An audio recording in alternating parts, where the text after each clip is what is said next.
Hi, hello, welcome to Harna Talks. In previous video, I am discuss about what is force and force type. One of the force type is gravitational force. Today video, I am explaining what is electromagnetic force. What is electromagnetic force? First, you learn that electromagnetic force. First, you learn the what is atom and what is molecule and what is compound. Everyone knows every object in the universe. Object means for suppose duster, board కావచ్చు ఏదైనా కావచ్చు a thing అయినా కానీ మనం ఏమంటామంటే according to physics ప్రకారం object అంటాం. So ఏ object కూడా యాటమ్స్ అండ్ మాలిక్యూల్స్తో నింపబడి ఉంటుంది. So first of all what is atom and what is molecule? For suppose duster is also made up of atoms and molecules. Board is also made up of atoms and molecules. Ball pens are made up of atoms. So every object in the universe must and should fill up atoms and molecule. For suppose I take one chalk piece. మీరు ఈ chalk పీస్ని చూసినట్లయితే ఇది ఒక compound అండి. ఇది ఒక object కదా. సో ఈ ఆబ్జెక్ట్ అనేది నేనేం చెప్పా ఆటమ్స్ అండ్ మాలిక్యూల్స్తో ఫిల్అప్ అయి ఉంటుంది అని చెప్పాను. సో ఈ ఆటమ్స్ ఏంటి, ఇందులో మాలిక్యూల్స్ ఏంటి మనం ఇప్పుడు చూద్దాం. ఫర్ సపోజ్ ఈ చాక్ పీస్ని నేను 2 bites చేశానండి, మళ్ళీ కట్ చేశాను. కట్ చేస్తున్నప్పుడు ఈ షార్ట్ పీస్ని ఏమంటాం అంటే మాలిక్యూల్ అంటాం. అలా కట్ చేసుకుంటూ వెళ్ళిన తర్వాత మనకి లాస్ట్లో ఒక పార్టికల్ని ఈ ముక్కని మనం కట్ చేయలేం, కెనాట్ డివిజిబుల్. సో ఈ డివిజిబుల్ చేయలేని దీన్ని ఏమంటారంటే, ఈ పార్టికల్ని ఏమంటారంటే యాటమ్ అంటాం. ఇలాంటివి 2 యాటమ్స్ కలిపితే మనకి నెంబర్ ఆఫ్ యాటమ్స్ కలిపితే మనకి ఏం ఏర్పడుతుంది, మాలిక్యూల్ ఏర్పడుతుంది. ఇలాంటి నెంబర్ ఆఫ్ మాలిక్యూల్స్ కలిపితే మనకి ఏం ఏర్పడుతుంది, కాంపౌండ్ ఏర్పడుతుంది. So atom means indivisible particle in any object. అది బోర్డ్ కావచ్చు, డస్టర్ కావచ్చు, వాల్ కావచ్చు, ఏదైనా సరే మన శరీరం కూడా కావచ్చు, ఏదైనా సరే మనం కట్ చేయలేనటువంటి పార్టికల్ని ఏమంటాం, యాటమ్ అంటాం. సో ఆ కట్ చేయలేనటువంటి పార్టికల్ 2 or more కలిపితే ఏమంటాం, మాలిక్యూల్ అంటాం. ఆ నెంబర్ ఆఫ్ మాలిక్యూల్స్ని కలిపితే ఏమంటాం, compound. So atoms are combined to form a molecule, molecules are combined to form a compound. అందరికి ఇంతవరకు తెలుసు. యాటమ్ అంటే ఏంటి, indivisible particle. According to chemistry, మనం కెమిస్ట్రీలో చూసినట్లయితే అటామిక్ స్ట్రక్చర్ ఎలా ఉంటుందంటే, ఈ యొక్క చిన్న పార్టికల్ యొక్క స్ట్రక్చర్ ఎలా ఉంటుందో మనం ఒకసారి ఇప్పుడు నేనేం చెప్పా, 2 యాటమ్స్ కలిపితే ఒక మాలిక్యూల్ ఏర్పడుద్ది అని చెప్పా. సో ఆ 2 యాటమ్స్ కూడా ఎలా కంబైండ్ అవుతాయి, దానికి ఒక స్ట్రక్చర్ ఉండాలి, యాటమ్కి ఒక స్ట్రక్చర్ ఉండాలి. అదేంటో ఇప్పుడు చూద్దాం. ఫస్ట్ ఇక్కడ చూడండి, ఇది ఒక యాటమ్ స్ట్రక్చర్ అనుకోండి. ఇది సర్కిల్లో ఉంటుంది. ఈ సర్కిల్లో సెంటర్ ఉంటుంది. ఆ సెంటర్ని మనం ఏమంటాం అంటే న్యూక్లియస్ అంటాం. Centre is called a nucleus. ఈ న్యూక్లియస్లో మనకి protons, positive charge. For suppose ఈ అటామిక్ స్ట్రక్చర్లో మెయిన్గా ఏమేమి ఉంటాయంటే electrons, protons and neutrons. Electrons ఎప్పుడు కూడా నెగిటివ్ ఛార్జ్ ఉంటుంది. Proton is always positive charge, neutrons is no charge. Atomic structure చూసినట్లయితే సెంటర్లో మనకి న్యూక్లియస్ ఉంటుందండి. ఈ న్యూక్లియస్లో పాజిటివ్ ఛార్జ్ ఏమని చెప్పాం, ప్రోటాన్స్ అని చెప్పాం. So protons is always stay in centre of the atom in nucleus. So positives are protons. Protons, neutrons ఎక్కడ ఉంటాయి, సెంటర్లో ఉంటాయి. ఎలక్ట్రాన్స్ అనేవి ఆ న్యూక్లియస్ చుట్టూ రొటేట్ అవుతూ ఉంటాయండి. ఒక ఆటమ్ యొక్క స్ట్రక్చర్ ఇలా ఉంటుంది. ఫస్ట్ న్యూక్లియస్లో ఏమేమి ఉంటాయి, ప్రోటాన్స్ అండ్ న్యూట్రాన్స్. ఎలక్ట్రాన్స్ ఏమో న్యూక్లియస్ చుట్టూ రొటేట్ అవుతూ ఉంటాయి. ఇక్కడ చూసినట్లయితే మనకి ఇక్కడ చూడండి 1 2 3 4 5 ఎలక్ట్రాన్స్ ఉన్నాయి, 3 ప్రోటాన్స్ ఉన్నాయి, 2 న్యూట్రాన్స్ ఉన్నాయి. ఇప్పుడు మనకు కావాల్సింది ఏంటి, what is electromagnetic force. First electromagnetic force means, for suppose ఒక ఎక్స్పెరిమెంట్ చూద్దామండి. ఎలక్ట్రోమాగ్నెటిక్ ఫోర్స్ అంటే ఏంటో. I take one balloon. The balloon is number of times rub in to your hair. Me hair మీద నెంబర్ ఆఫ్ టైమ్స్ మీరు rub చేశారనుకోండి. After మీరు some cutting పేపర్స్ని తీసుకోండి, ఒక స్మాల్ పీసెస్ ఆఫ్ పేపర్స్ని తీసుకొని ఈ బెలూన్ని నెంబర్ ఆఫ్ టైమ్స్ మీ హెయిర్కి రఫ్ చేసిన తర్వాత టచ్ చేయండి. క్లోజ్గా తీసుకొని వచ్చినట్లయితే ఈ పేపర్స్కి ఇక్కడ చూడండి మనకి పేపర్స్ అనేవి దీనికి అటాచ్ అయినాయి. సో పేపర్స్ అనేవి దీనికి ఎలా అటాచ్ అయినాయో చూద్దాం.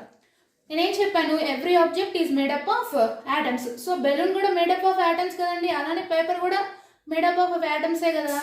సో ఈ రెండు అటాచ్ అవ్వాలి అంటే ఫస్ట్ దాంట్లో ఉన్నటువంటి ఎలా అటాచ్మెంట్ జరిగిందో చూద్దాం. ఫర్ సపోజ్ నేను యొక్క బెలూన్లో ఒక పార్టికల్, ఇండివిజువల్ పార్టికల్ ఏమన్నా యాటమ్ అన్నా. సో అది నేను ఇక్కడ తీసుకుంటున్నాను. ఇది బెలూన్ అనుకోండి, ఇది పేపర్ అనుకోండి. ఒక యాటమ్ వచ్చి ఇది ఈ బెలూన్లో ఒక atom first one, second one ఈ పేపర్లో ఉన్నటువంటి ఇంకొక యాటమ్. బెలూన్ చూసినట్లయితే మనకి చూడండి ఎలక్ట్రాన్స్ ఎన్ని ఉన్నాయి, 1 2 3 4 5 ఎలక్ట్రాన్స్ ఉన్నాయి బెలూన్ యొక్క ఒక యాటంలో. ఫర్ సపోజ్ అనుకోండి, మీకు అర్థం కావడం కోసం ఇది చెప్తున్నాను. అలానే ప్రోటాన్స్ ఎన్ని ఉన్నాయి చూడండి, 1 2 3, న్యూట్రాన్స్ 2 ఉన్నాయి. అండ్ సెకండ్ వచ్చేసి పేపర్ యొక్క యాటంలో ఎన్ని ఎలక్ట్రాన్స్ ఉన్నాయండి, 3 ఎలక్ట్రాన్స్ ఉన్నాయి. 1 2 3 1 2 3 4 5 ప్రోటాన్స్ 5 ఉన్నాయి, న్యూట్రాన్స్ 2 ఉన్నాయి. సో ఇక్కడ ఫస్ట్ బెలూన్ యొక్క యాటంలో చూసినట్లయితే ఎలక్ట్రాన్స్ ఎన్ని ఉన్నాయి, 5 ఉన్నాయి. అంటే ఎలక్ట్రాన్స్ ఎక్కువ ఉన్నాయి, ప్రోటాన్స్ ఎక్కువ ఉన్నాయా, ఎలక్ట్రాన్స్ ఎక్కువ ఉన్నాయి. సో ఈ యాటమ్కి ఏ ఛార్జ్ ఉంటుందండి, ఎక్కువ ఏదైనా ఎలక్ట్రాన్స్ కాబట్టి electron is always negative charge, కాబట్టి ఇది నెగిటివ్ ఛార్జ్ ఈ యాటమ్. నెక్స్ట్ ఇక్కడ మనం పేపర్ వచ్చినట్లు చూసినట్లయితే పేపర్కి ప్రోటాన్స్ ఎక్కువ ఉన్నాయి కాబట్టి దీనికి ఏమవుతుంది, పాజిటివ్ ఛార్జ్.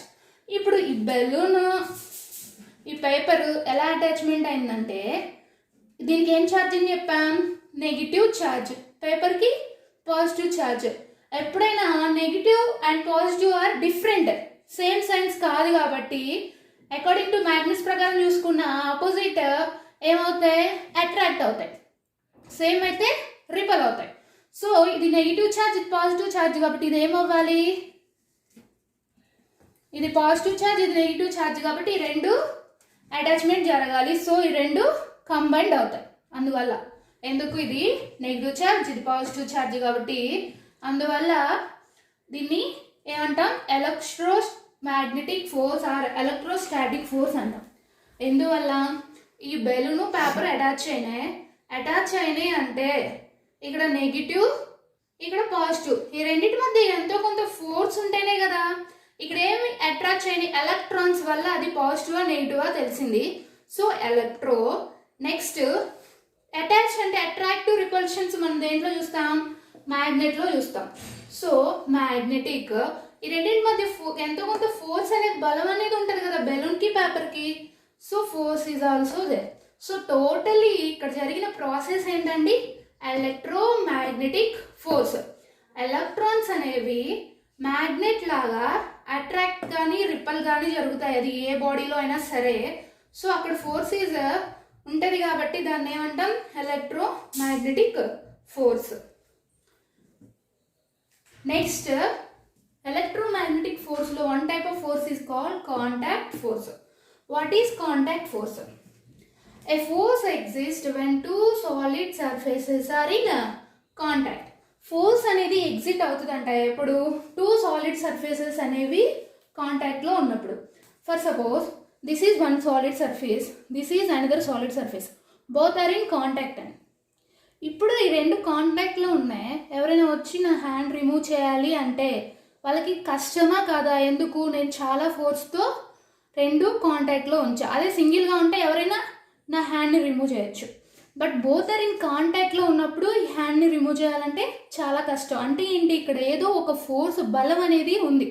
సో ఆ ఫోర్స్ని ఏమంటాం, కాంటాక్ట్లో ఉన్నప్పుడు ఫోర్స్ ఈజ్ అవైలబుల్ కాబట్టి కాంటాక్ట్ ఫోర్స్ అంటాం. ఏ ఫోర్స్ ఎగ్జిస్ట్ అవుతుంది అండ్ 2 సాలిడ్ సర్ఫేసెస్ మధ్య. So here force is called contact force. ఇక్కడ చూడండి, bench and dust. For suppose ఇది బెంచ్ అనుకుంటే ఈ బెంచ్ మీద నేను డస్టర్ పెట్టాను. డస్టర్ పెట్టినప్పుడు ఈ రెండు కాంటాక్ట్ అయ్యేది, ప్లేన్ ఆఫ్ కాంటాక్ట్, ఈ రెండు ప్లేస్ అయ్యేది ఇక్కడే కదా కాంటాక్ట్ అయ్యేది. సో ఇక్కడ ఫోర్స్ ఉంటుందా ఉండదా? Compulsory force is there. That force is called contact force. Why? Because both are in కాంటాక్ట్లో ఉన్నాయి కాబట్టి. సో దీనికి ఫర్ సపోజ్ ఇక్కడ బెంచ్ లేదనుకోండి, ఆటోమేటిక్గా ఏమవుతుంది, డస్టర్ కింద పడిపోతుంది. మరి ఇప్పుడు బెంచ్ ఆపుతుంది కదా. సో అంటే ఏంటి, ఈ బెంచ్ లేకపోతే అది కింద పడుతుందంటే కింద నుంచి ఏదో ఒక ఫోర్స్ దాన్ని తన వైపుకి లాక్కుంటుంది. సో ఆ డౌన్వర్డ్ ఫోర్స్ని మనం ఏమంటాం అంటే గ్రావిటేషనల్ ఫోర్స్ అంటాం. ఎస్టర్డే వీడియోలో మనం డిస్కస్ చేసుకున్నాం. The downward force is called gravitational force. మరి ఇక్కడ ఇది స్టేబుల్గా ఉంది అంటే పైనుంచి కూడా ఒక ఫోర్స్ యాక్ట్ అవుతున్నట్టే కదా.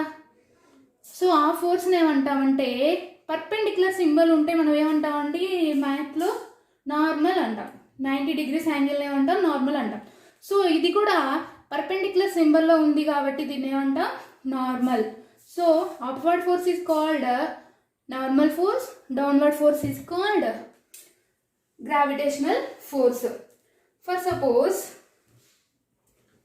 నేను ఈ బెలూన్ని మూవ్ చేశాను. మూవ్ అవుతున్నప్పుడు కొంచెం దూరం వెళ్ళిన తర్వాత ఆ బెలూన్ అనేది ఆగుతుంది. ఎందుకు? ఏ వస్తువైనా మనం బాల్ మూవ్ చేసినా ఏది మూవ్ చేసినా కొంచెం సేపు తర్వాత ఇక్కడ వచ్చి కొంత దూరం వెళ్ళిన తర్వాత ఆగుతుంది. ఎందుకు ఆగుతుంది? ఫర్ సపోజ్ మనం ఏదన్నా వెళ్తున్నప్పుడు మనకి ఏదన్నా అడ్డు వస్తేనే కదండి మనం ఆగేది, లేకపోతే ఆగం కదా. సో అడ్డు వస్తేనే ఆగుతున్నాం కాబట్టి అక్కడ ఏదో ఒక ఫోర్స్ దీన్ని ఆపుతుంది. ఆపోజిట్ డైరెక్షన్లో ఒక ఫోర్స్ అనేది దీన్ని ఆపుతుంది కాబట్టి ఆ ఫోర్స్ని అంటాం ఫ్రిక్షనల్ ఫోర్స్ అంటాం. ఇక్కడ చూడండి, bench and Duster. Duster bench లేకపోతే కింద పడుతుంది అంటే ఏంటి, డౌన్వర్డ్ ఫోర్స్ ఏదో యాక్ట్ అవుతుంది. Downward force is called gravitational force. Upward కూడా ఒక ఫోర్స్ యాక్ట్ అవుతుంది కాబట్టి దాన్ని ఏమన్నాం, నార్మల్ ఫోర్స్ అన్నాం. ఇది కానీ మూవ్ అవుతుంటే కొంచెం దూరం తర్వాత ఆగిపోతుంది అంటే ఏంటి, దానికి ఆపోజిట్ డైరెక్షన్లో కూడా ఏదో ఒక ఫోర్స్ యాక్ట్ అవుతుంది. ఆ ఫోర్స్ని ఏమన్నాం, frictional force. So downward force is called gravitational force, upward force is called normal force, and opposite direction force is called frictional force.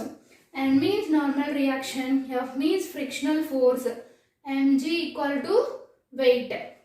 So what is the difference between weight and mass?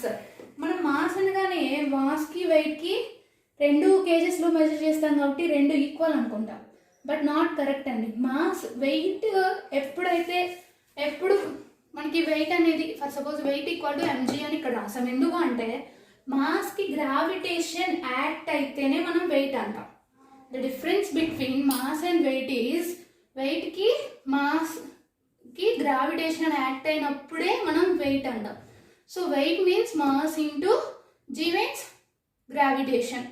So ఇక్కడ చూడండి, normal reaction equal to MG. Upward force equal to downward force ఉన్నప్పుడు ఇది స్టేబుల్గా ఉంటుంది Duster, లేకపోతే కింద పడిపోతుంది. So ఇక్కడ డస్టర్ అనేది స్టేబుల్గా ఉంది అంటే 2 ఫోర్సెస్ ఈక్వల్గా ఉన్నప్పుడే అది స్టేబుల్గా ఉంటుంది. లేకపోతే ఒకరు ఎక్కువ ఉన్నా, బలం ఎక్కువ ఉన్నా, తక్కువ ఉన్నా వాళ్ళ వైపు వెళ్ళిపోతాం. బలం ఎవరైతే ఎక్కువ ఉందో వాళ్ళ వైపు వెళ్ళిపోతాం. కానీ ఇక్కడ స్టేబుల్గా ఉంది కాబట్టి ఇక్కడ ఏంటి, upward force equal to downward force. So N equal to MG. ఇక్కడ ఎంజీ ప్లస్లో మనం ఏం రాసుకోవచ్చు, MG means mass into gravitation means weight. So N equal to డబ్ల్యూగా కూడా రాసుకోవచ్చు. Next one is tension. Tension is also one type of force. For suppose I take one rubber band.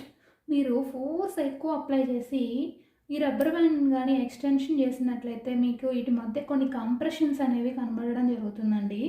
So ఈ compressions ఎక్కువ అయ్యి మనకి ఇంకా ఎక్కువ force apply చేసామంటే ఏమవుతుంది, ఆటోమేటిక్గా ఈ బ్యాండ్ అనేది తెగిపోవడం జరుగుతుంది. అంటే ఏంటి, ఇవి కొన్ని కంప్రెషన్స్. సో బ్యాండ్ అనేది కంప్రెషన్స్ ఎక్కువైనప్పుడు తెగిపోతుందంటే ఏంటి, మన ఫోర్స్ అనేది ఎక్కువ అప్లై చేస్తున్నాం. సో ఇక్కడ ఉండి ఇది ఫోర్స్ అనేది దీనికి టెన్షన్గా ఉంటుంది కాబట్టి టెన్షనల్ ఫోర్స్ అంటాం. So tension equal to T equal to ఇది ఫర్ సపోజ్ ఈ బ్యాండ్ ఇక్కడ ఉందండి, ఎక్కువ మనం స్ప్రెడ్ చేసి ఎక్స్టెన్షన్ చేసే కొద్ది ఏమవుతుంది, బ్యాండ్ అనేది సాగుతుంది. అంటే ఇది ఇంతకుముందు ఫర్ సపోజ్ ఇది ఇంతవరకు ఉందంటే ఆ ఎక్స్టెన్షన్ అయిన దాన్ని మనం ఫర్ సపోజ్ ఎక్స్ అనుకోండి. సో మనం టెన్షన్ ఎక్కువ అంటే టెన్షనల్ ఫోర్స్ ఎక్కువ చేసామనుకో ఆటోమేటిక్గా ఏమవుతుంది, బ్యాండ్ అనేది సాగుతుంది. ఆ ఎక్స్టెన్షన్ని మనం ఏమనుకుంటున్నాం, ఇక్కడ ఎక్స్ అనుకుంటున్నాం. So tension is directly proportional to extension or not. Tension ఎక్కువైంది అనుకోండి, టెన్షన్ ఫోర్స్ ఎక్కువైంది అనుకోండి, ఆటోమేటిక్గా ఎక్స్టెన్షన్ కూడా ఏమవుతుంది, ఎక్కువ అవుతుంది. So both are directly propose. One is increases, another one is also increases. That's why tension is directly proportional to extension.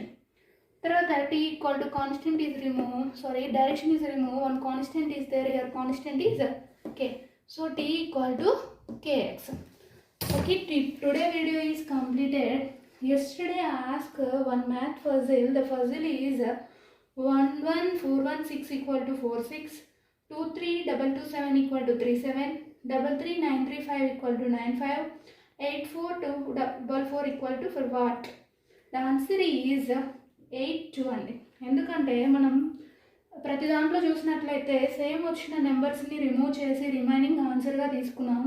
ఇక్కడ కూడా సేమ్గా 3 ఉన్నాయి, 4 4 4, 8 అనేది సపరేట్గా ఉంది కాబట్టి 8 is right answer.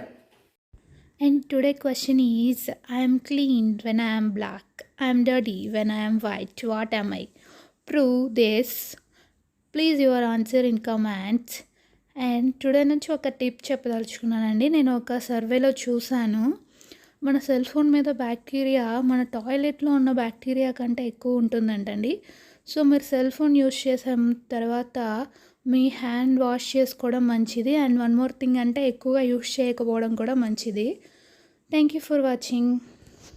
If you like this video please share, comment and subscribe. Thank you.